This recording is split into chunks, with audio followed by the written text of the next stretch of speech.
আমার মার তো কোনোদিন ফেসটাও আমি দেই নাই। যখন আমি সিজারে জন্মগ্রহণ করি তখন আমার মা খালিদপুর ক্লিনিকে বসে মারা যায়। তা আমি এতিম, আমি আল্লাহ দ্বারে কমু। আমার যা কষ্ট হইতাছে না, আমি মানুষের দাদা হাত পাইতে পাইতে খাইতেছি না, আল্লাহ দেখতেছে না, আল্লাহর বিচার একদিন করব। এই রাষ্ট্রে কি কম মানুষ আছে? হ্যাঁ, চাইলে তো হেল্প করতে পারে, 500 টাকার ব্যাপার, চাইলে তো হেল্প করতে পারে, কিংবা আমার হাতটা ধইরা লগে করে বড় বাজার নিয়ে যাইতে পারে, এমন কোনো দয়ালু ব্যক্তি নাই।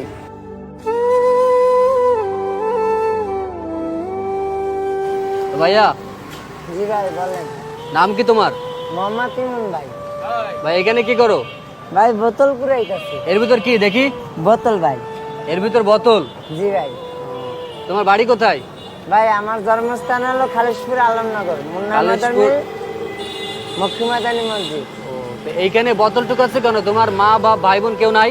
আমার বাবা মা নাই ভাই, আমার বড় মা আছে, নানি আছে, খালা আছে, বুবু আছে, তারা কেউ দেয় না। কেউই দেখে না? না, বড় মা আমাকে ভালো জানে, মাঝে সাঝে যাই বড় মার দ্বারে। তোমার আর কোনো ভাই বোন আছে? না, আমার আর কোনো ভাই বোন নাই। তুমি একা ভাই? হ্যাঁ। তোমার মা বাপ কোথায়? আমার বাবা মা মারা গেছেন। কত আগে মারা গেছে? আমার আম্মু মারা গেছেন যখন আমি খালিশপুর ক্লিনিকে সিজারে জন্মগ্রহণ করছি তখন।